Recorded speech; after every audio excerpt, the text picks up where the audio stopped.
नमस्कार, मैं हूं डॉक्टर पार्थ और आज मैं आपको लेकर आया हूं फिर से एक बार मैसूर साम्राज्य में। और आज हम लोग मैसूर साम्राज्य के जिस भाग को पढ़ने जा रहे हैं ये भाग 8 है। इससे पहले हमने मैसूर साम्राज्य के 7 भागों को बहुत बारीकी से करके बारी बारी देख लिया है। इससे पहले हमने क्या पढ़ा है तो हम जान लेते हैं। इससे पहले हमने टीपू सुल्तान को पढ़ लिया है। इससे पहले हमने हैदर अली को पढ़ लिया है। हमने इससे पहले हैदर अली का वाडियार वंश में प्रवेश पढ़ लिया है। हैदर अली द्वारा अपनी संप्रभुता को स्थापित करना पढ़ लिया है। हमने ये जान लिया है कि किस प्रकार से मैसूर साम्राज्य स्थापित हुआ। हमने पढ़ लिया है प्रथम आंग्ल मैसूर युद्ध हमने पढ़ लिया है। द्वितीय आंग्ल मैसूर युद्ध हमने पढ़ लिया है। तृतीय आंग्ल मैसूर युद्ध हमने पढ़ लिया है। चतुर्थ आंग्ल मैसूर युद्ध हमने पढ़ लिया है। हैदर अली की मृत्यु हमने पढ़ लिया है। टीपू सुल्तान की मृत्यु, तो आप सोच रहे होंगे कि हैदर अली की मृत्यु हमने पढ़ ली है, टीपू सुल्तान की मृत्यु हमने पढ़ ली है, पूरा मराठा साम्राज्य जब हमने लगभग पढ़ ही लिया है तो आज की वीडियो में यानी कि भाग 8 में हम क्या पढ़ेंगे। तो भाग 8 में हम पढ़ेंगे टीपू सुल्तान हैदर अली के समय भारत में बनने वाले रॉकेटों के बारे में, क्योंकि हम हर एक चीज को बहुत विस्तार से देख रहे हैं इस वीडियो में। तो ये अगर एक भाग छूट जाता है यानी रॉकेट छूट जाते हैं टीपू के या हैदर के कहे जाएं तो ये बहुत बड़ी चीज छूट जाएगी, क्योंकि ये वही रॉकेट है जिनका उल्लेख हमारे देश के राष्ट्रपति एपीजे अब्दुल कलाम जी ने अपनी जीवनी में अपनी आत्मकथा में किया था। विंग्स ऑफ फायर में उन्होंने लिखा है इन रॉकेटों के बारे में। और ये वही रॉकेट है जिनका पहली बार हथियार के तौर पर प्रयोग अगर देखा जाए तो वो हैदर अली के शासनकाल में ही होता है। चूंकि हथियारों का प्रयोग रॉकेट के तौर पर तो हैदर अली के शासनकाल में होता है, लेकिन ये यहाँ पर विषय नहीं है कि पहली बार रॉकेटों का प्रयोग चूंकि चीन में हो चुका था।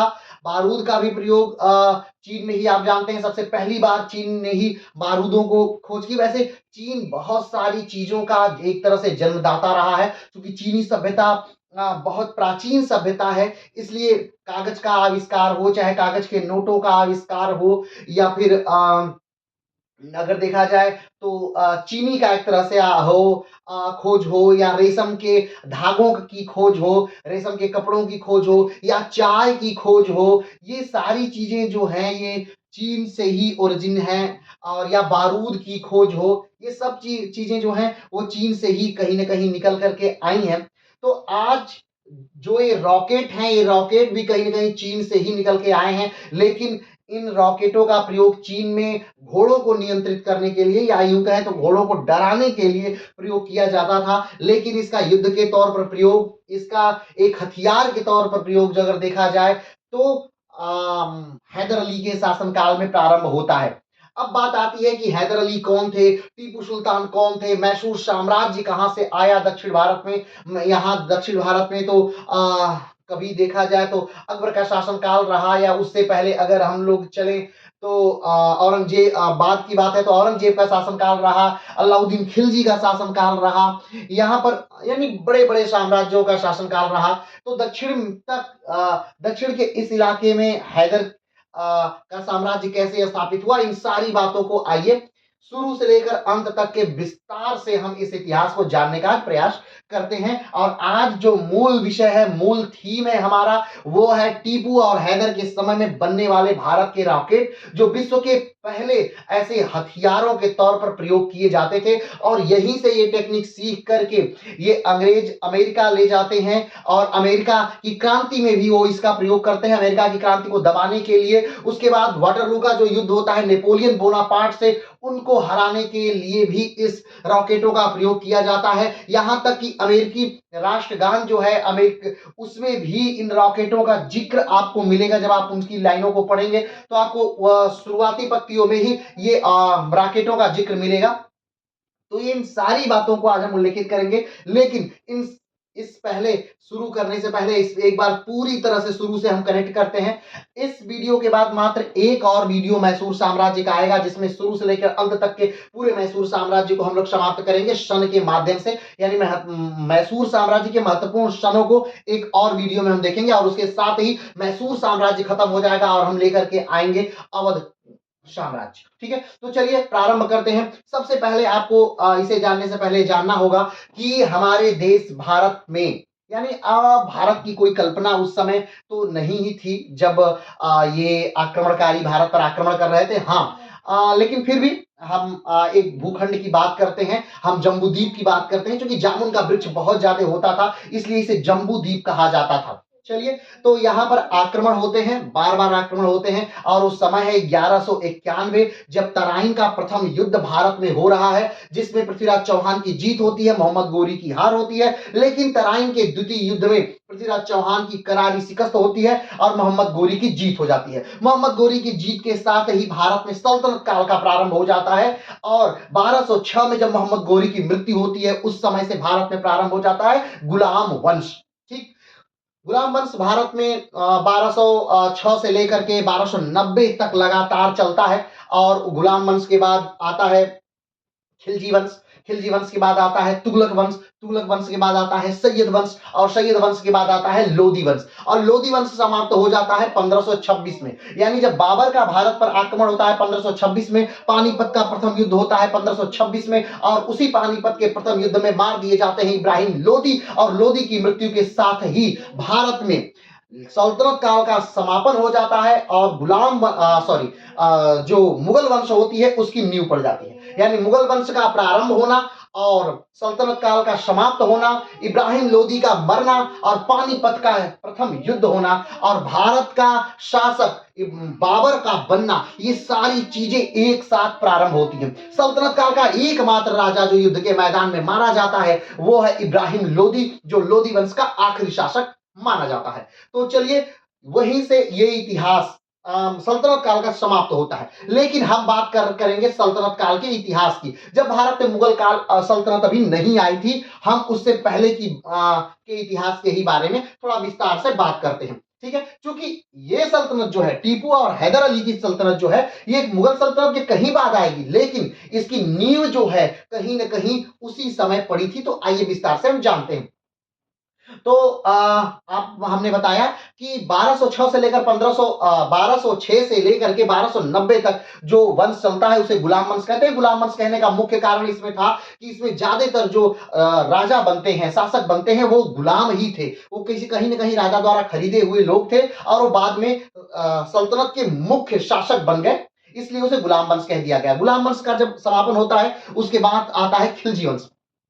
ठीक, खिलजी वंश को प्रारंभ करने वाला जलालुद्दीन मोहम्मद खिलजी था और जलालुद्दीन मोहम्मद खिलजी की हत्या करके उसी के दामाद या उसी के जो भाई का लड़का है, जो उसका दामाद भी था, अलाउद्दीन खिलजी, वो राजा बनता है और वो भारत के शासन को दक्षिण तक बढ़ाता है और लगभग मलिक काफूर के नेतृत्व में पूरा दक्षिण विजय, यानी पूरे भारत के दक्षिण तक के भाग को जीत लिया जाता है। ठीक, लेकिन खिलजियों के अलाउद्दीन खिलजी के मरते ही मलिक काफूर तुरंत दक्षिण से उत्तर की तरफ आता है और अलाउद्दीन खिलजी के लगभग सारे बेटों को मार करके 13 दिन तक शासन करता है और अलाउद्दीन का ही एक बेटा मलिक काफूर को सोते हुए समय ही मार देता है और पुनः अपने हाथ में गद्दी ले लेता है। लेकिन कुछ समय में ही ये पूरा जो खिलजी वंश है समाप्त हो जाता है। यानी कि 1290 में खिलजी वंश प्रारंभ होता है और 1320 तक पूरा खिलजी वंश समाप्त हो जाता है। 1316 तक अलाउद्दीन खिलजी मर जाता है और 1320 तक पूरा खिलजी वंश ही समाप्त हो जाता है। यानी खिलजी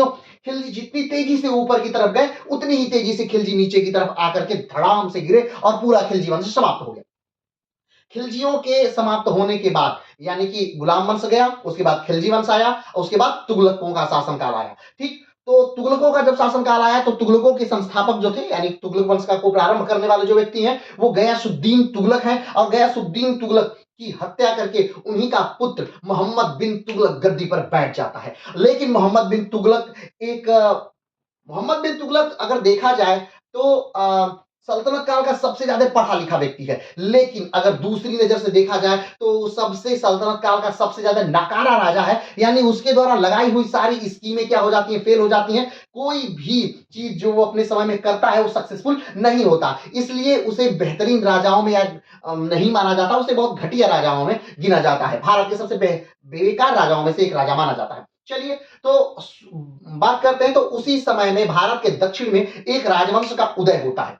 ठीक, और अगर देखा जाए तो भारत के दक्षिण में दो राजवंशों का उदय होता है, एक विजयनगर साम्राज्य और दूसरा बहमनी साम्राज्य। विजयनगर साम्राज्य के जो संस्थापक हैं वो हसन और गंगू, सॉरी, विजयनगर साम्राज्य के जो शासक हैं, जो संस्थापक हैं वो हरिहर और बुक्का है, और बहमनी साम्राज्य के जो संस्थापक हैं वो हसन और गंगू हैं। हसन गंगू एक ही नाम है, हरिहर बुक्का अलग अलग नाम है, ध्यान रखिएगा।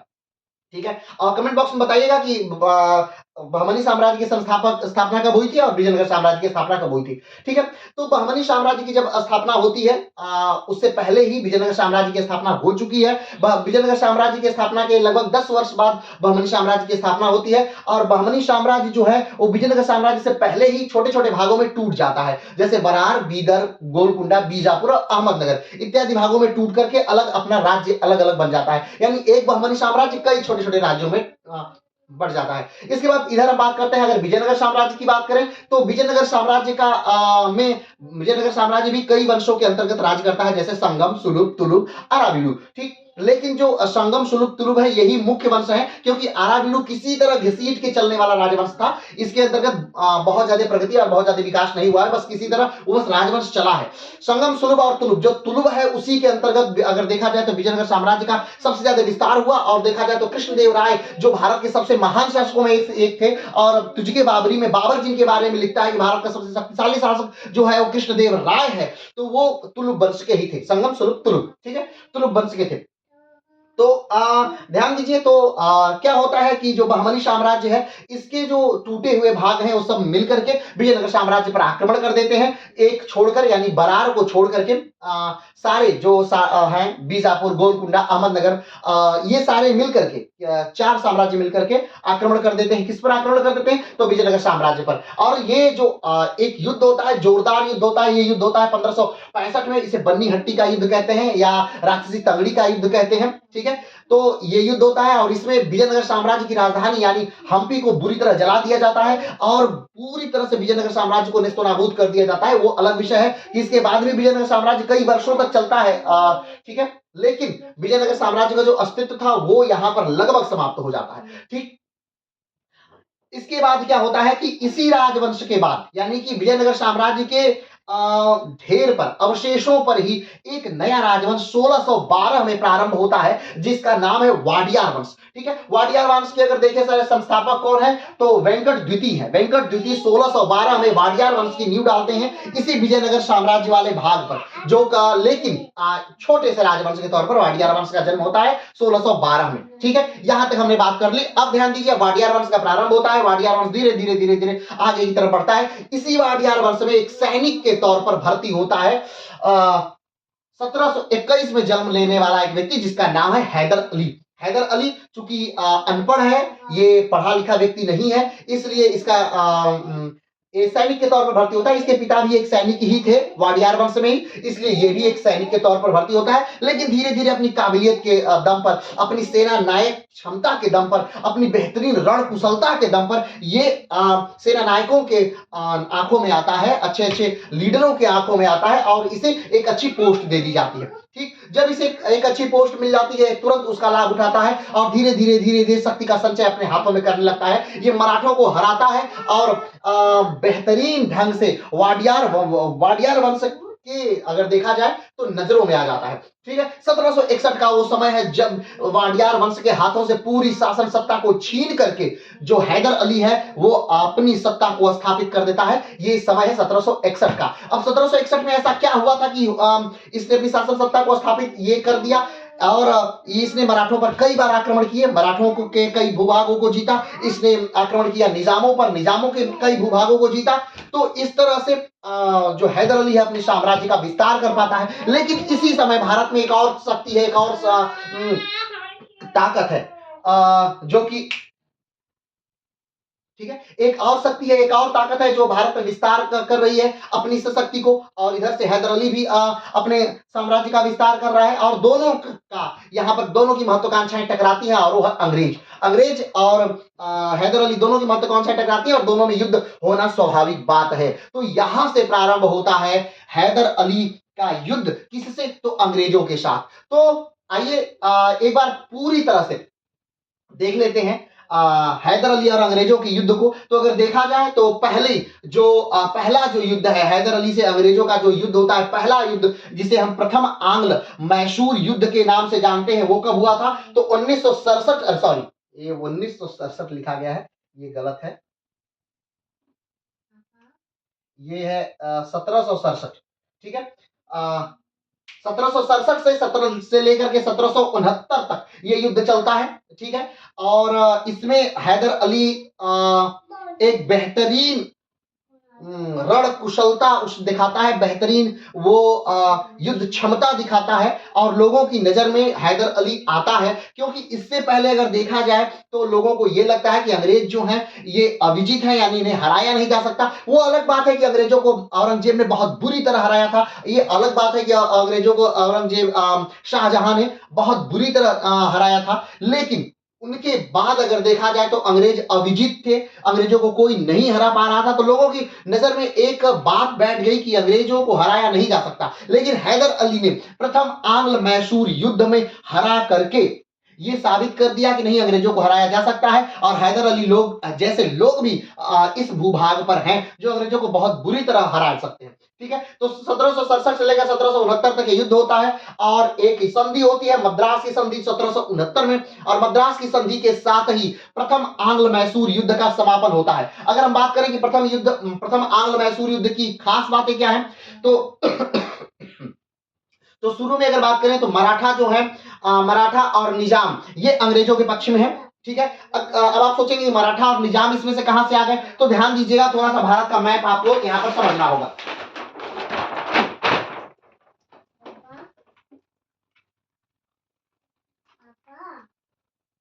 यहां पर आपको भारत का मैप थोड़ा सा समझना होगा, थोड़ा सा जानना होगा। ये आपका भारत है, और ध्यान दीजिएगा उस समय जब मैसूर साम्राज्य यहां पर राज्य कर रहा है, मैसूर साम्राज्य यानी ये कर्नाटक वाला भाग, ये कर्नाटक वाला भाग जो है मैसूर साम्राज्य के अंतर्गत है। इसके एक तरफ जो है ये आंध्र प्रदेश वाला भाग जो है, यहां पर है निजाम। ठीक है, यहां पर निजाम है, और ये वाला जो ऊपर वाला भाग है ये महाराष्ट्र वाला भाग देख रहे हैं, यहां पर आपके बसे हुए हैं मराठा। तो मैसूर के एक ऊपर हो गए मराठा, और एक तरफ हो गए कौन? निजाम। यहां पर जो गोवा दिख रहा है ये पुर्तगालियों का भाग है, यानी मराठा के ऊपर सॉरी मैसूर के ऊपर मराठा, और मैसूर के एक तरफ हो गए निजाम, एक तरफ हो गए गोवा। ध्यान दीजिएगा, यानी पुर्तगाली। ठीक है, तो एक तरफ पुर्तगाली, ठीक, ध्यान से समझिएगा, मैसूर के एक तरफ मराठा, मैसूर के दूसरी तरफ निजाम, मैसूर के दूसरी तरफ गोवा यानी पुर्तगाली, मैसूर के का ये वाला जो भाग है आरकाट आरकाट साम्राज्य, और मैसूर के नीचे इधर वाला ये वाला जो भाग है त्रावणकोर। हम एग्जैक्ट कोई पॉइंट नहीं बता रहे हैं कि यहां से लेकर यहां तक का भाग है, आप बस हम ये समझा रहे हैं यहां पर कि कौन कौन से राज्य से उस समय जो मैसूर साम्राज्य है वो घिरा हुआ है। तो कौन कौन से साम्राज्यों से घिरा हुआ है, फिर से देख लीजिए, मराठा से घिरा हुआ है, ऊपर मराठा, ठीक है, इधर निजाम से घिरा हुआ है, ठीक है, इधर आरकाट से घिरा हुआ है, ठीक है, और इधर जो नीचे है ये त्रावणकोर से घिरा हुआ है। ठीक है, इसी त्रावणकोर के राजा से इनका विवाद होगा, ध्यान दीजिएगा, और इसी त्रावणकोर के राजा के विवाद के साथ ये जो मैसूर साम्राज्य है वो नेस्तोनाबूद होने वाला है। ठीक है, तो कितने साम्राज्य हो गए? त्रावणकोर, आरकाट, निजाम, मराठा और ये पुर्तगाली, यानी 1 2 3 4 और 5, यानी 5 लोगों से ये घिरे हुए हैं। कौन? तो मैसूर साम्राज्य, और ये पांचों के पांचों जो हैं इनके दुश्मनी है, कोई भी इसमें से इनका मित्र नहीं है। तो ध्यान दीजिएगा, इसमें 3 जो है वो मुख्य शक्तियां हैं। ठीक है, कौन कौन से मुख्य शक्तियां हैं? एक मराठा, दूसरा निजाम। ठीक है, मराठा, निजाम और मैसूर, ये 3 मुख्य शक्तियां हैं। ठीक, अगर इन तीनों में से किसी को आपको हराना है, अगर आपको मराठा को हराना है तो मैसूर और निजाम को अपने में मिलाना होगा, अगर आपको मैसूर को हराना है तो मराठा और निजाम को अपने में मिलाना होगा, अगर आपको निजाम को हराना है तो मैसूर और मराठा को आपस में मिलाना होगा। यानी कि अगर किसी भी एक इन तीनों प्रमुख शक्तियों में से अगर किसी एक शक्ति को हराना है तो बाकी दो शक्तियों को आपको आपस में मिलाना होगा। और अंग्रेज इस बात को भली भांति क्या करते रहे हैं, जानते हैं। ठीक है, भली भांति अंग्रेज इस बात को जान रहे हैं, इसलिए अंग्रेज प्रथम आंग्ल मैसूर युद्ध में पहले शुरू में क्या करते हैं, मिला लेते हैं किसको, मराठा और निजाम को, और उसके बाद आक्रमण कर देते हैं किस पे, मैसूर पर आक्रमण कर देते हैं। लेकिन हैदर अली, हमने बताया कि बहुत बेहतरीन कूटनीतिज्ञ है, और हैदर अली ने बड़े ही बेहतर ढंग से क्या किया कि मराठा और निजाम दोनों को आपस में मिला लिया, और उसके बाद ये जो युद्ध होता है वो युद्ध का पासा जो है वो पलट गया। युद्ध का पासा पलट गया, क्या हो गया, यानी प्रथम आंग्ल मैसूर युद्ध में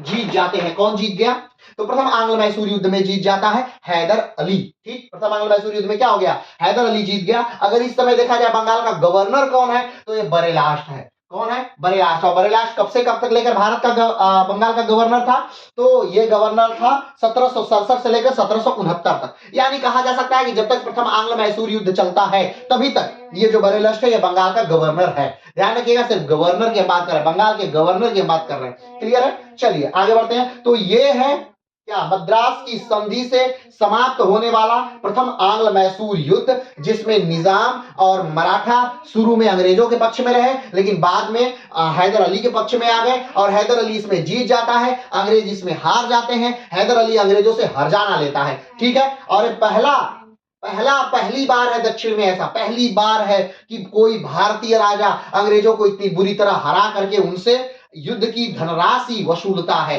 हरजाने के तौर पर। ठीक है, चलिए आगे बढ़ते हैं। ये हो गया प्रथम युद्ध। दूसरे युद्ध के बारे में बात करते हैं तो द्वितीय आंग्ल मैसूर युद्ध, ये प्रारंभ होता है 1780 से लेकर 1784 तक। अगर बात करें कि द्वितीय आंग्ल मैसूर युद्ध क्यों प्रारंभ हुआ, तो द्वितीय आंग्ल मैसूर युद्ध प्रारंभ होने का मात्र एक कारण था, और वो कारण था कि प्रथम आंग्ल मैसूर युद्ध की शर्तों की अवहेलना करना अंग्रेजों द्वारा। और क्या अवहेलना अंग्रेजों ने की थी प्रथम आंग्ल मैसूर युद्ध की, प्रथम आंग्ल मैसूर युद्ध की अवहेलना अंग्रेजों ने ये की थी कि अंग्रेजों ने एक, जब ध्यान रखिएगा, संधि का मतलब होता है कि बहुत सारी बातें लिखी गई हैं और उसके बाद संधि हुई। तो मद्रास की जब संधि हुई, ठीक है, प्रथम आंग्ल मैसूर युद्ध जब समाप्त हुआ, किस संधि समाप्त हुआ, मद्रास की संधि से। दोनों लोग आपस में मिले और उन्होंने कुछ शर्तें बनाई। उसमें एक शर्त यह थी कि जब कभी भविष्य में अगर मैसूर पर कोई आक्रमण करता है तो अंग्रेज उसकी मैसूर की सहायता करेंगे। मैसूर ने भी ये कहा कि अगर कभी भविष्य में कोई अंग्रेजों पर आक्रमण करता है तो मैसूर भी उसकी सहायता करेगा। लेकिन जब मराठों ने मैसूर पर आक्रमण किया तो अंग्रेजों ने सहायता करने से मना कर दिया और सहायता नहीं किया। यह द्वितीय आंग्ल मैसूर युद्ध होने का प्रमुख कारण था। तो 1780 से प्रारंभ हो जाता है क्या, द्वितीय आंग्ल मैसूर युद्ध, और 1784 तक द्वितीय आंग्ल मैसूर युद्ध चलता है। लेकिन अगर हम तत्कालिक कारण के बारे में बात करें तो तत्कालिक कारण यह था कि एक जगह है माहे। माहे ये केरल में एक छोटा सा स्थान पड़ता है जो तटीय क्षेत्र है। ठीक है, तो उस माहे पर वो माहे का जो क्षेत्र है वो हैदर ने फ्रेंच को दे दिया, यानी यूरोपियन फ्रेंच जो है उनको दे दिया, और कहा कि इससे आप अपना आवागमन का साधन करिए, जो करना है आप इस बंदरगाह से करिए। लेकिन अंग्रेजों ने उस फ्रेंच कॉलोनी पर, या यूं कहे तो माहे बंदरगाह पर आक्रमण कर दिया, और ये सीधे चुनौती थी किसको, हैदर अली को। और हैदर अली इस चुनौती को स्वीकार करता है और अंग्रेजों पर आक्रमण कर देता है। ठीक है, क्यों, क्योंकि वो भाग हैदर अली का है और वो फ्रेंच का तो है नहीं। फ्रेंच को तो हैदर अली ने दिया है, और दिए हुए भाग पर अगर कोई आक्रमण करेगा तो हैदर अली का स्वाभाविक बात है, ये बनता है कि वो उस पर आक्रमण करे। तो ये तत्कालिक कारण था। ठीक है, माहे, वर्तमान समय में अगर हम माहे की बात करें तो माहे जो है ये भारत का सबसे छोटा जिला है। अगर बात करें भारत का सबसे बड़ा जिले के बारे में तो भारत का सबसे बड़ा जिला जो है वो कच्छ है, जो गुजरात में पड़ता है। और माहे कहाँ का हिस्सा है, क्योंकि ये भाग केरल में पड़ता है, ये पड़ता केरल में है, लेकिन ये पुडुचेरी का भाग है। किसका भाग है, पुडुचेरी का। पुडुचेरी में वर्तमान समय में कुल 4 जिले हैं। ठीक है, एक पुडुचेरी है जो कि तमिलनाडु में पड़ता है, दूसरा कौन सा है, कराईकल है। ठीक है, कराईकल वो भी तमिलनाडु में ही पड़ता है, तीसरा जो है यनम है जो आंध्र प्रदेश में पड़ता है, और चौथा जो है वो माहे है और ये केरल में पड़ता है। क्लियर है, तो ध्यान रखिएगा, उसी माहे पर आक्रमण जो था वो तत्कालिक कारण था द्वितीय आंग्ल मैसूर युद्ध का। ठीक है, इस युद्ध का समापन, इस युद्ध में सबसे बड़ी बात जो ये हुई वो ये हुई कि 1780 से लेकर 1784 तक द्वितीय आंग्ल मैसूर युद्ध चला, लेकिन 1782 में ही इस युद्ध के दौरान ही मृत्यु हो जाती है किसकी, तो मृत्यु हो जाती है हैदर अली की। 1782 में हैदर अली की मृत्यु हो जाती है और युद्ध का जो कमान है 1782 में वो संभाल लेता है हैदर अली का बेटा टीपू सुल्तान। ठीक है, कौन संभाल लेता है? टीपू सुल्तान 1782 में कमान संभाल लेता है। 1784 तक ये युद्ध चलता है। 1784 में इस युद्ध का समापन हो जाता है। क्लियर है? किस संधि के साथ समापन होता है? तो मंगलौर की संधि जो 1784 में हुई थी उस संधि के साथ इस युद्ध का समापन हो जाता है। ठीक है, अंग्रेजों द्वारा संधि का उल्लंघन आयरकूट ने। अब बात करें कि अंग्रेजों की सेना का नेतृत्व किसने किया था? इस द्वितीय आंग्ल मैसूर युद्ध में अंग्रेजों की सेना का नेतृत्व किसने किया था? तो आयरकूट ने इसका नेतृत्व किया था। ठीक है, आगे बढ़ते हैं।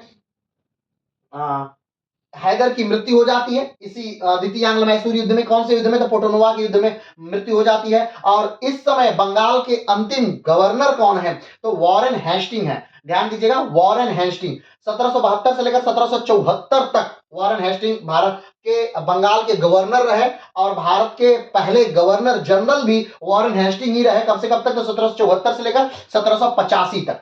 क्लियर है? चलिए बात करते हैं तृतीय आंग्ल मैसूर युद्ध की। तो तृतीय आंग्ल मैसूर युद्ध प्रारंभ होता है 1700। हाँ, अब बात एक सेकेंड और द्वितीय आंग्ल मैसूर युद्ध की। द्वितीय आंग्ल मैसूर युद्ध में बात आती है कि जीता कौन। प्रथम आंग्ल मैसूर युद्ध तो आप जान गए कि हैदर अली जीत गए, यानी मैसूर साम्राज्य जीत गया। तो द्वितीय आंग्ल मैसूर युद्ध कौन जीता? तो द्वितीय आंग्ल मैसूर युद्ध जो था अनिर्णायक युद्ध था। ना इसमें हैदर अली की जीत हुई, ना इसमें अंग्रेजों की जीत हुई। ये युद्ध लगभग बराबरी पर माना जाता है क्योंकि बहुत सारे ऐसे भाग थे जो अंग्रेजों के कब्जे में थे और बहुत सारे ऐसे भाग थे जो कि हैदर अली के कब्जे में थे। इन्होंने उनके भाग वापस कर दिए, उन्होंने उनके भाग वापस कर दिए। दोनों ने एक दूसरे के बंदी सैनिकों को वापस कर दिया, दोनों ने पुरानी भूमि को वापस कर दिया, सब कुछ वापस कर दिया गया। तो ये लगभग युद्ध जो था वो बराबरी का युद्ध माना जाता था, माना जाता है। ठीक है, इसमें किसी कोई भी युद्ध के हार जाने के राशि के रूप में कुछ नहीं देता है। तो इससे साफ साफ पता चलता है कि ये युद्ध ना कोई जीता ना कोई हारा।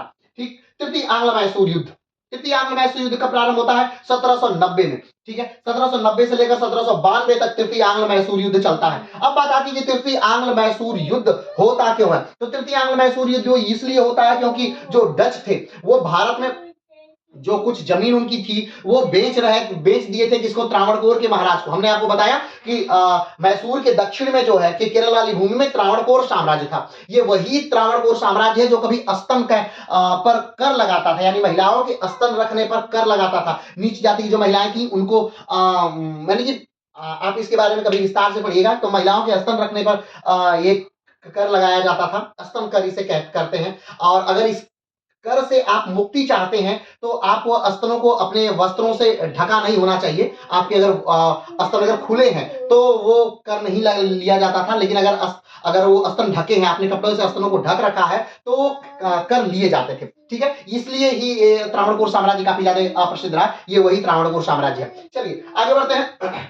तो आखिर में हुआ क्या था? तृतीय आंग्ल मैसूर युद्ध होने का मुख्य कारण क्या था? तो तृतीय आंग्ल मैसूर युद्ध होने का मुख्य कारण क्या था कि डचों ने कुछ भूमि जो थी वो बेच दी। किसको बेच दी? तो त्रावणकोर के महाराजा को डचों ने कुछ भूमि बेच दी। ठीक, अब जो मैसूर के राजा है टीपू सुल्तान, उन्होंने त्रावणकोर के महाराजा से कहा कि देखिए आपको डचों ने जो भूमि बेची है वो जो भूमि है वो मैसूर साम्राज्य की है, तो आप एक कार्य करिए कि वो भूमि मैसूर साम्राज्य को वापस कर दीजिए। ठीक, त्रावणकोर के महाराजा ने कहा कि नहीं, हम ऐसा कुछ नहीं करेंगे, डचों द्वारा बेची हुई भूमि को हम वापस नहीं करेंगे। अब इस बात से नाराज हो गया कौन? टीपू सुल्तान। उसने त्रावणकोर के महाराज पर आक्रमण कर दिया और त्रावणकोर साम्राज्य को जीत लिया। ठीक है, अब ध्यान दीजिएगा कि त्रावणकोर साम्राज्य और अंग्रेजों के बीच एक गठबंधन था कि अगर कोई अंग्रेजों पर आक्रमण करता है तो त्रावणकोर की राजा उनकी सहायता करेंगे और त्रावणकोर पर अगर आक्रमण करता है तो अंग्रेज उसकी सहायता करेंगे। ठीक, और अंग्रेजों को बस मौका चाहिए था टीपू सुल्तान को हराने का, क्योंकि अंग्रेज बहुत ज्यादा तिलमिलाए हुए थे द्वितीय आंग्ल मैसूर युद्ध से। क्योंकि द्वितीय आंग्ल मैसूर युद्ध उन्हें एकदम पसंद नहीं था। द्वितीय आंग्ल मैसूर युद्ध की जो संधि हुई थी यानी मंगलौर की संधि उन्हें एकदम पसंद नहीं आई थी। ना ही अंग्रेजों को प्रथम संधि पर पसंद आई थी मद्रास की संधि, क्योंकि ये दोनों संधियां अंग्रेजों को मजबूरी में करनी पड़ी थी। एक बार कर्नाटक को बचाने के लिए, एक बार मद्रास में जब हैदर अली की सेना घुस गई थी उस समय अपने आप को संरक्षित करने के लिए दोनों जो संधियां थी वो अंग्रेजों को मजबूरी में करनी पड़ी थी। इसलिए अंग्रेजों को द्वितीय आंग्ल मैसूर युद्ध की संधि एकदम पसंद नहीं थी। इसलिए अंग्रेजों ने क्या कर दिया? त्रावणकोर के राजा का पक्ष लेते हुए आक्रमण कर दिया। किस पर आक्रमण कर दिया? तो टीपू सुल्तान पर आक्रमण कर दिया। इस बार टीपू को कई तरफ से घेर लिया गया था। अब इस बार जो मराठे थे टीपू के विपक्ष में थे, जो निजाम थे टीपू के विपक्ष में थे, तो त्रावणकोर है टीपू के विपक्ष में है और जो अंग्रेज है वो तो टीपू के विपक्ष में है ही। यानी एक साम्राज्य को चारों तरफ से घेर लिया गया था और उस पर क्या कर दिया गया था? आक्रमण कर दिया गया था। ठीक, और इस युद्ध में क्या होता है, अगर इस युद्ध का अगर नेतृत्व देखा जाए किसने किया,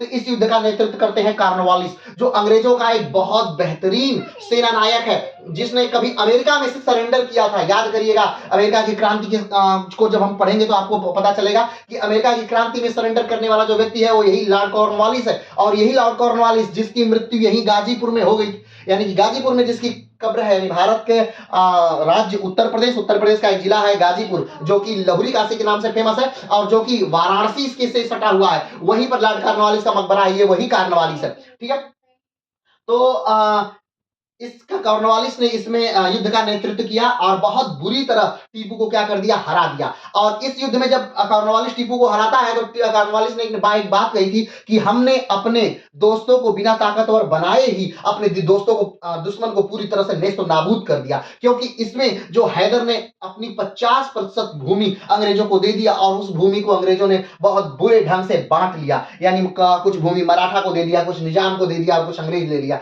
लेकिन वो भूमि मराठा और निजाम के लिए सही नहीं थी। क्यों? क्योंकि जो भूमि मराठा से बॉर्डर लगाती थी वो निजाम को दे दी गई और जो भूमि निजाम से बॉर्डर लगाती थी वो मराठा को दे दी गई। तो इसलिए उसका कथन था कॉर्नवालिस का कि हमने अपने मित्रों को ताकतवर भी नहीं बनाया और हमने अपने दुश्मन को नेस्तो नाबूद कर दिया। तो तृतीय आंग्ल मैसूर युद्ध मुख्यतः इसलिए हुआ। और इस युद्ध के बाद जो इनकम थी टीपू सुल्तान की, क्योंकि उसका जो क्षेत्र था वो घट गया, वो आधा हो गया, और उसकी जो इनकम थी यानी एनुअल जो इनकम हो गई उसकी मात्र 1 करोड़ रुपए रह गई। इस युद्ध के बाद अंग्रेज ज्यादा शक्तिशाली हो गए। अब बस किसी तरह से टीपू सुल्तान चल रहे थे, अब वो जो स्पीड थी उनकी वो दौड़ नहीं रहे थे। आगे बात करते हैं हम, तो तृतीय आंग्ल मैसूर युद्ध कब से कब तक चला? 1790 से 1792 तक चलता है। किस संधि से समाप्त होता है? तो श्रीरंगपट्टनम की बहुत ही बुरी संधि होती है, जो कि सर्वनाक संधि के तौर पे जानी जाती है। टीपू सुल्तान इस संधि से एकदम खुश नहीं थे। अंग्रेजों का नेतृत्व किसने किया? तो कॉर्नवालिस ने किया। कॉर्नवालिस 2 बार उसे कार्यभार दिया गया, एक बार 1786 से लेकर 1793 और दूसरी बार 1805 से लेकर 1805, यानी कि 1805 में जब दूसरी बार उसे दिया गया कार्यभार, वो 1805 में ही कॉर्नवालिस की मौत हो जाती है भारत में ही। तो उसके बाद दूसरे व्यक्ति को अपॉइंट कर दिया गया।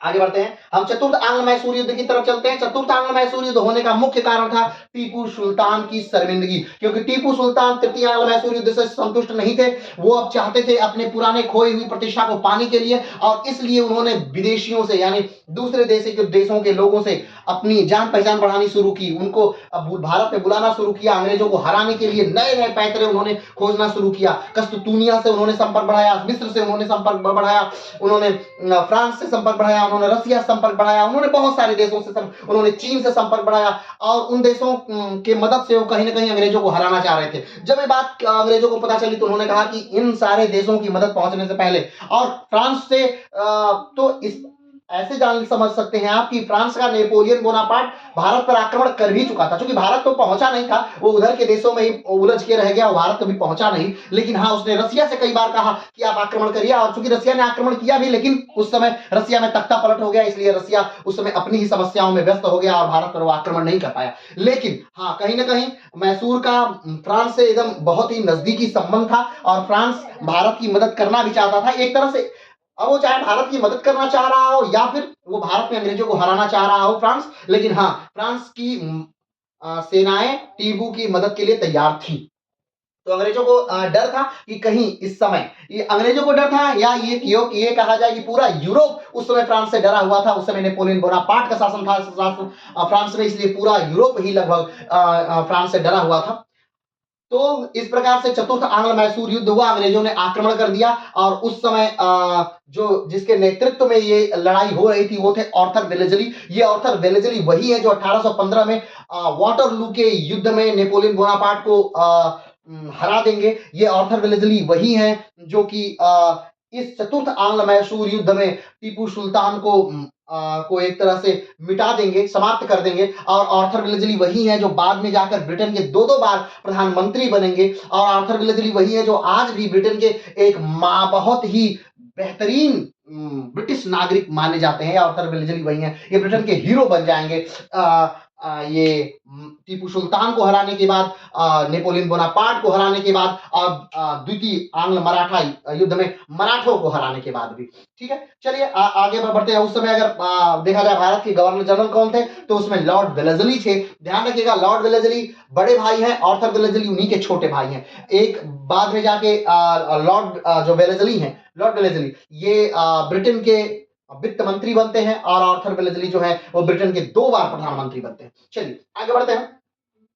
तो इस प्रकार से चतुर्थ आंग्ल मैसूर युद्ध होता है, और चतुर्थ आंग्ल मैसूर युद्ध में जो टीपू सुल्तान हैं वो मार दिए जाते हैं, रंगपट्टम में लड़ते हुए मर जाते हैं। और हमने बात बताई थी कि किस प्रकार से उनका आखिरी दिन रहा, वो किस प्रकार से लड़ते हुए मरे, और उनके मरने के बाद किस प्रकार से अंग्रेजों ने वहां लूट मचाई, उनका शव किस प्रकार से निकलता है, और पूरा जो मैसूर साम्राज्य है वो लेट जाता है उनके दोनों तरफ, उनके शव जब निकल रहा है उनके दोनों तरफ लेट जाता है, और किस प्रकार से रोता है। उसी दिन किस प्रकार से आंधी आती है और 2 अंग्रेज मर जाते हैं, किस प्रकार से प्रकृति भी रोती है मैसूर साम्राज्य के होनहार सिपहसालार राजा टीपू सुल्तान की मृत्यु के बाद। तो आज उनकी मृत्यु के बाद क्या हुआ, और किस प्रकार से उनकी अपने विंग में राकेटों का किस प्रकार से जखीरा था, वो किस प्रकार से राकेटों का की लड़ाइयों को लड़ते थे, इन सारी बातों को हम आज विस्तार से जानेंगे। तो चलिए शुरू करते हैं। मैसूर भाग 8, टीपू, हैदर और उनके रॉकेट। चलिए, तो पहली लाइन क्या कह रहा है? पहली लाइन कह रहा है कि युद्ध में पहली बार रॉकेट का इस्तेमाल टीपू के द्वारा किया गया। अगर हम बात करें कि युद्ध में पहली बार रॉकेट का इस्तेमाल कब किया गया, तो हैदर एक तरह से टीपू के द्वारा ही किया गया। हाँ, शासनकाल भले हैदर अली का उस समय था, लेकिन पहली बार प्रयोग जो था वो टीपू के द्वारा किया गया।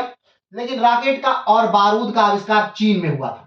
ध्यान दीजिएगा, आप ये मत सोच लीजिएगा कि बारूद का आविष्कार भारत में हुआ था। भारत में बारूद का पहले युद्ध अगर देखा जाए, पहली बार कहां जिक्र मिलता है, तो बहमनी और विजयनगर साम्राज्य के युद्ध के समय इस बारूद का पहली बार जिक्र मिलता है कि पहली बार बारूद का प्रयोग हुआ था बहमनी और विजयनगर के युद्ध के समय। बताइएगा कमेंट बॉक्स में कि उस समय बहमनी का शासक कौन था और विजयनगर साम्राज्य का शासक कौन था, और कौन सा युद्ध था, किस किले को जीतने के लिए उस बारूद का प्रयोग हुआ था, और किस राजा ने किया था, बहमनी साम्राज्य के राजा ने किया था या विजयनगर साम्राज्य के राजा ने किया था। आगे बढ़ते हैं। तो जो बारूद का आविष्कार है ये भी चीन में हुआ था, और जो रॉकेट का आविष्कार है ये भी चीन में हुआ था। लेकिन एक बात और ध्यान रखिएगा, ये घोड़ों को डराने के लिए प्रयोग होता था, युद्ध में हथियार के तौर पर प्रयोग नहीं होता था। युद्ध में हथियार के तौर पर इसका प्रयोग पहली बार यही टीपू सुल्तान और हैदर अली ने किया था। ठीक है, आगे बढ़ते हैं। पहला पॉइंट समाप्त होता है। रॉकेट के आविष्कार का श्रेय भारत में हैदर अली को जाता है। अगर हम बात करें कि रॉकेट के आविष्कार का श्रेय भारत में किसको है, तो रॉकेट के आविष्कार का श्रेय भारत में हैदर अली को है। ध्यान रखिएगा, टीपू सुल्तान को नहीं, टीपू सुल्तान के पिता हैदर अली को। हाँ, ये बात अलग है कि टीपू सुल्तान ने अपने पिता से कहीं ज्यादा उसको और ज्यादा प्रसारित किया, उसको और ज्यादा प्रचारित किया। लेकिन जो आविष्कार का, भारत में आविष्कार का श्रेय किसका, रॉकेट का भारत में आविष्कार का श्रेय अगर किसी को जाता है तो वो हैदर अली को जाता है। हैदर अली जी जो कि मैसूर साम्राज्य के संस्थापक भी हैं, जाता है। हैदर के समय में रॉकेट बनाने के लिए एक अलग विभाग स्थापित था। ध्यान दीजिए, अलग से एक विभाग है जो बस रॉकेटों के बारे में बात करता है, रॉकेट लॉन्चरों को बनाता है, रॉकेट की दूरी यानी कि उसकी मारक क्षमता, और बेहतरीन मारक क्षमता है। एक रॉकेट लगभग 2.5 किलोमीटर तक जाके मारता है। अगर बात करें कि क्या अंतर था वहां के चीन के रॉकेटों में और यहाँ के हैदर अली के रॉकेटों में, तो जो चीन के रॉकेट थे उसके पीछे जो प्रयोग किया जाता था, उसके पीछे बांस की फुफलियां लगाई जाती थी, उसमें बारूद भरा जाता था। लेकिन जो हैदर अली का रॉकेट था उसके पीछे लोहे की फुफलियां लगती और उसमें बारूद भरा जाता था, और उसके पीछे बांस के बड़े बड़े लट्ठे लगाए जाते थे, जो जब उड़कर जाता था रॉकेट तो दूसरी सेना में एक तरह से लगता था, दूर तक वो मारता था, और उससे सैनिक घायल होते थे। ठीक है, आगे बढ़ते हैं। पुराने रॉकेट और हैदर के रॉकेट में यह मूल अंतर था कि पहले के रॉकेट बांस के खोल में बनते थे और हैदर के रॉकेट लोहे के खोल में प्रयोग किया जाता था। हमने बताया कि पहले के जो रॉकेट थे या चाइना के जो रॉकेट थे वो कैसे प्रयोग किए जाते थे, तो बांस के खोल में बनाए जाते थे। लेकिन हैदर के जो रॉकेट थे वो किस खोल में बनाए जाते थे, तो लोहे के खोल में बनाए जाते थे। लोहे के खोल में बनाने से उनकी जो मारक क्षमता थी, दूरी, वो बढ़ गई थी, और वो एक बेहतरीन ढंग का रॉकेट बन गया था, यानी कि अपग्रेड मॉडल। ठीक है, अब ये उसी प्रकार है जैसे पुरानी नोकिया के फोन और इस समय मल्टीमीडिया के फोन, ठीक है। हाँ, वो और ये जो चीजें हैं वो बीच की समय की थी, ठीक है। यानी कि नोकिया और वर्तमान मल्टीमीडिया के बीच का जो एरा था वो मैसूर यानी कि हैदर अली का रॉकेट था, ठीक है। चलिए आगे बढ़ते हैं। हैदर के समय रॉकेट 2.5 किलोमीटर तक प्रहार करता था। हैदर के समय में रॉकेट कितने किलोमीटर, कितनी दूरी तक मार सकता था? 2.5 किलोमीटर। 2.5 किलोमीटर मारक क्षमता आज भी बेहतरीन मारक क्षमता है। यानी 2.5 किलोमीटर तक आपका कोई अस्त्र जाकर मार रहा है, आपका कोई भेजा हुई चीज जाके मार रही है 2.5 किलोमीटर तक, तो आज भी बेहतरीन है।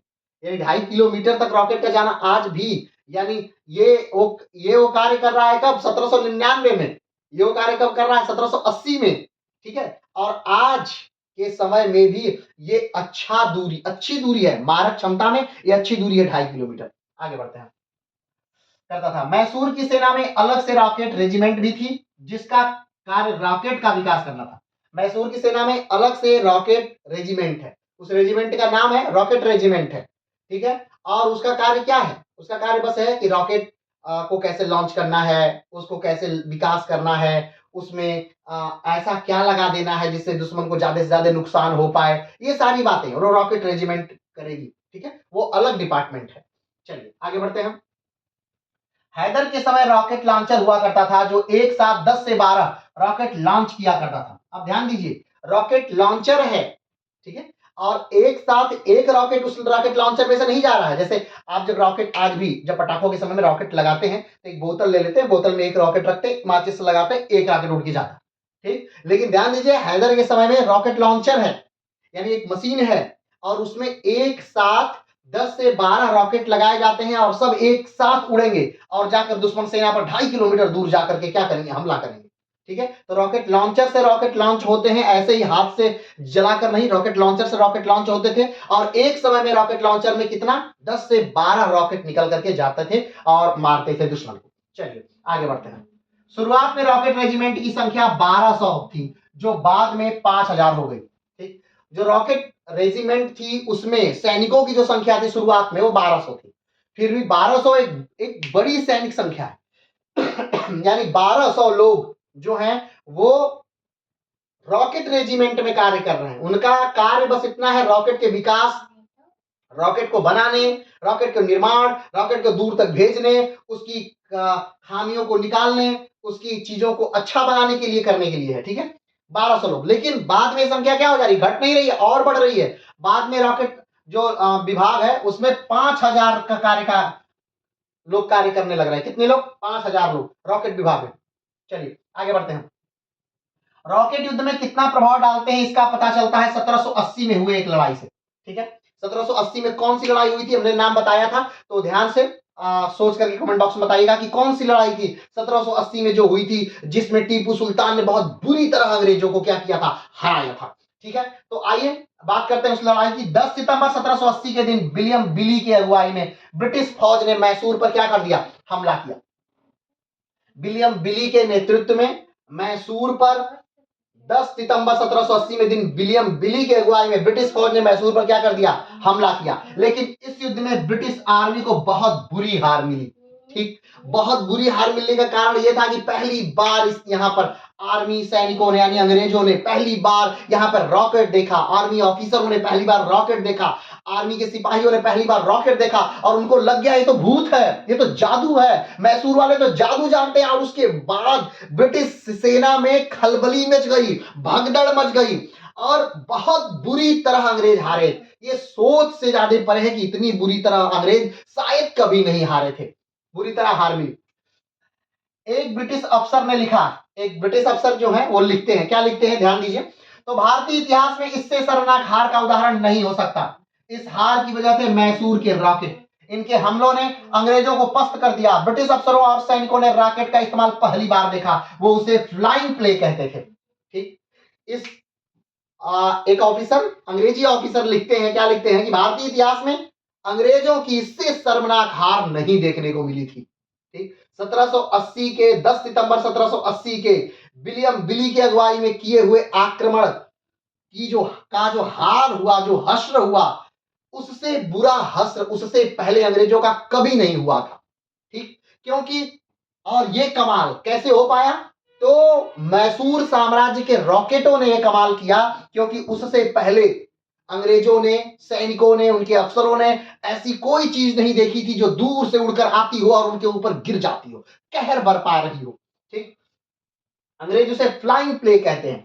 क्या कहते थे उसे? अंग्रेज रॉकेट नहीं कहते थे, उसे अंग्रेज फ्लाइंग प्ले कहते थे। ये क्या है? तो फ्लाइंग प्ले है। आगे बढ़ते हैं। चौथे मैसूर युद्ध के समय 2000 रॉकेट का एक साथ हमला देखकर अंग्रेज लिखता है, एक अंग्रेज सिपाही लिखता है कि 20,000 दुश्मन हम पर ऐसे रॉकेट बरसा रहे थे जैसे आसमान से ओले बरस रहे हों। हर बार एक नीली चिंगारी से शुरुआत होती थी, जिसके साथ एक रॉकेट गिरते और फौज में हाहाकार मच जाता। रॉकेट के साथ बांस के लट्ठे बंधे होते थे, उनसे चोट पहुंचती थी। ध्यान दीजिए, 1799 की भी बात है। 1799 यानी कि चौथा आंग्ल मैसूर युद्ध, जब मैसूर ने अपना सब कुछ झोंक दिया था। उस समय लिखते हैं कि मात्र 20,000 दुश्मन है। सामने कितने दुश्मन है? मात्र 20,000 दुश्मन है, लेकिन वो 2-2 हजार रॉकेट एक साथ छोड़ रहे हैं। अब आप सोचिए, 12-12 रॉकेट, जो रॉकेट लॉन्चर है वो एक साथ कितना रॉकेट छोड़ सकता है? 12 रॉकेट छोड़ सकता है। तो एक साथ कितने रॉकेट लॉन्चर लगे होंगे? और वो एक एक साथ 2-2 हजार रॉकेट उड़ रहे हैं और अंग्रेजों पर जाकर के क्या हो रहे हैं? गिर रहे हैं। और पूरे अंग्रेजी सेना में खलबली मच जा रही है। ये अब आप सोच रहे होंगे कि ये आधुनिक अंग्रेज हैं, जो पूरे आर्म से सज्जित हैं, जो अनुशासित हैं, जो हर चीज में हैं, लेकिन भारतीय रॉकेटों के सामने वो कुछ नहीं है।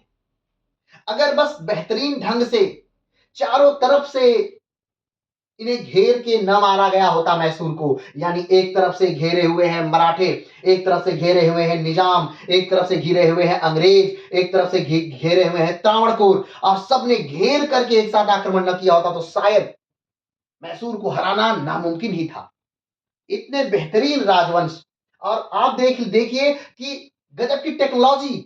उस वो समय जब हमें ये कहा जाता था कि हम पुराने टेक्नोलॉजी पर आधारित हैं, हम पुरानी चीजों को फॉलो कर रहे हैं, तब हम अंग्रेजों के समय से कहीं 100 साल आगे हैं कि यहां से बचे हुए इन मैसूर साम्राज्य के वो रॉकेट ले जाकर अंग्रेज उस पर रिसर्च कर रहे हैं, उस पर और ज्यादा अच्छा बना रहे हैं। और उन रॉकेटों का प्रयोग वो बाद में नेपोलियन को हराने में, बाद में अमेरिका की क्रांति को कंट्रोल करने में और बहुत सारे युद्ध में उसका प्रयोग कर रहे हैं, यहां से सीख कर ले जाकर, भारत से सीख कर ले जाकर।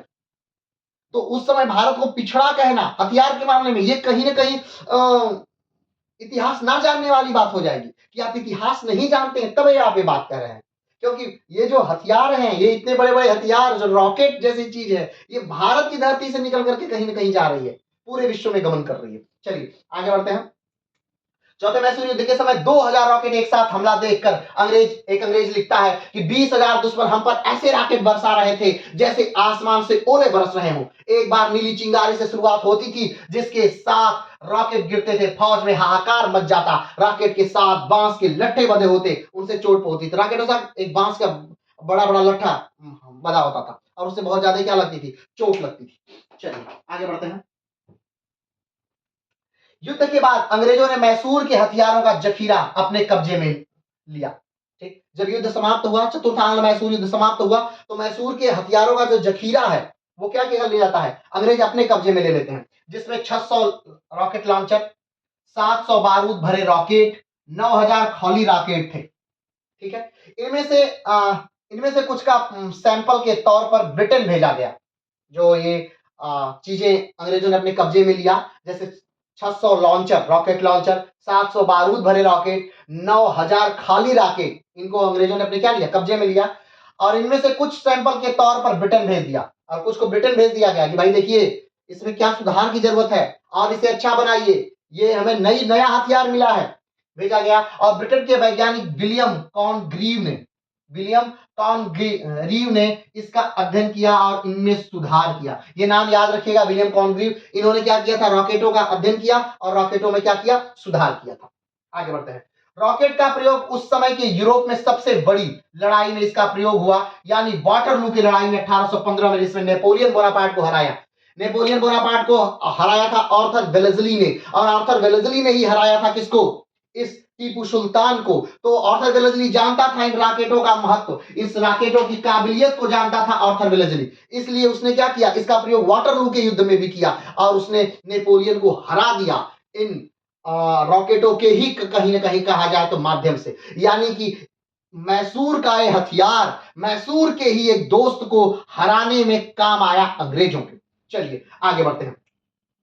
इस रॉकेट का प्रयोग अमेरिकी क्रांति को दबाने के लिए अंग्रेजों ने किया था और अमेरिकी राष्ट्रगान में भी इन रॉकेटों का जिक्र है। हमने पहले ही बताया था कि अमेरिकी क्रांति को भी दबाने के लिए अंग्रेजों ने इन रॉकेटों का प्रयोग किया था और अमेरिकी राष्ट्रगान जो है उसमें शुरुआती जो लाइनें हैं उनमें इन रॉकेटों के, इनके उजाले का, इनके आक्रमण का बड़ा बखूबी वर्णन किया गया है। आगे बढ़ते हैं। बात करते हैं एपीजे अब्दुल कलाम जी की। अब आप सोच रहे होंगे इसमें एपीजे अब्दुल कलाम जी कहां से आ गए, तो एक बार की बात है कि आप एपीजे अब्दुल कलाम जी जो हैं वो नासा जाते हैं और नासा के जो रॉकेट डिपार्टमेंट है उसमें जाते हैं और उसमें वो एक पेंटिंग लगी हुई है, तो उस पेंटिंग को देखते हैं और आश्चर्यचकित हो जाते हैं। वो उस पेंटिंग को देखकर आश्चर्यचकित नहीं है, बल्कि उस पेंटिंग में एक युद्ध का जिक्र है और उसमें रॉकेट लॉन्च किए जा रहे हैं, युद्ध हो रहा है और रॉकेट से युद्ध हो रहा है। और उसमें वो जब ध्यान से देखते हैं तो रॉकेट लॉन्च करने वाले जो लोग हैं वो अमेरिकी मूल के नहीं है या कोई गोरे लोग नहीं है, बल्कि वो काले लोग हैं। जब वो पूछते हैं कि ये क्या, कौन है, क्या है, तो उन्हें पता चलता है कि ये तो भारतीय लोग हैं और टीपू सुल्तान की लड़ाई के समय का है। तब वो आश्चर्यचकित हैं कि बताइए भारत में जो चीजें जन्मी, जो पूरे विश्व में फैली, उसको सजोए हुए हैं अमेरिका जैसे महान देशों से सजोए हुए हैं और हम अपनी संस्कृति को भूल करके आज टीपू सुल्तान को याद क्यों रख रहे हैं, तो कहीं कहीं जाति मजहब के लिए या अन्य चीजों के लिए, कचड़ों के लिए। हम उन्हें उस गौरव के लिए याद नहीं रख रहे हैं जो उन्होंने विश्व को दिया, या वो गौरव के लिए हम याद नहीं रखे हुए हैं जिसे हमें याद रखना चाहिए। ठीक है, तो ये विंग्स ऑफ फायर में कलाम जी लिखते भी हैं, इसे पढ़ लेते हैं। अब एपीजे अब्दुल कलाम अपनी जीवनी विंग्स ऑफ फायर में लिखते हैं। कलाम जी लिखते हैं कि जब मैं नासा की रॉकेट फैकल्टी में गया तो वहां एक पेंटिंग पर मेरी नजर पड़ी। वह एक युद्ध की पेंटिंग थी और उसमें रॉकेट उड़ते देख मैं हैरान हुआ, क्योंकि यह युद्ध की पेंटिंग थी। सबसे ज्यादा हैरान करने वाली बात यह थी कि रॉकेट उड़ाने वाले लोगों का रंग गोरा नहीं काला था। टीपू की फौज रॉकेट उड़ा रही थी, ये बात उनके अपने देश में भुला दी गई थी, जबकि दूसरे देश में उनके किस्सों को सजा कर रखे हुए थे। तो आज का जो ये पूरा वीडियो रहा, ये टीपू हैदर और उनके रॉकेटों पे रहा कि किस प्रकार से पूरे विश्व में आज रॉकेट फैले हुए हैं और भारत ही उन युद्ध वाले रॉकेटों का क्या है, जनक रहा है एक्चुअल में। तो आज के लिए इतना ही, फिर मिलते हैं एक नए वीडियो में जो कि मैसूर साम्राज्य का अंतिम वीडियो होगा और शुरू से लेकर अंत तक सारे सन उसमें एक साथ होंगे और पूरा मैसूर साम्राज्य एक साथ आपका क्लियर हो जाएगा। तो आज के लिए इतना ही, फिर मिलते हैं एक नए वीडियो का। और हाँ, कमेंट बॉक्स में जरूर बताइएगा कि क्या आपको इस सन वाला वीडियो लास्ट वाला चाहिए मैसूर साम्राज्य का कि नहीं। और हाँ, सबसे इंपॉर्टेंट प्रश्न है और कि मैसूर साम्राज्य के बाद आप किस साम्राज्य को पढ़ना चाहेंगे। ठीक है, मैसूर साम्राज्य के बाद क्या आप अवध को पढ़ना चाहेंगे या आप पढ़ना चाहेंगे सिखों को पढ़ना चाहेंगे या फिर आप पढ़ना चाहेंगे त्रावणकोर को। ठीक है, चलिए आज के लिए इतना ही, फिर मिलते हैं नए वीडियो के साथ, एक नए संग साथ। तब तक के लिए नमस्कार, धन्यवाद, जय हिंद।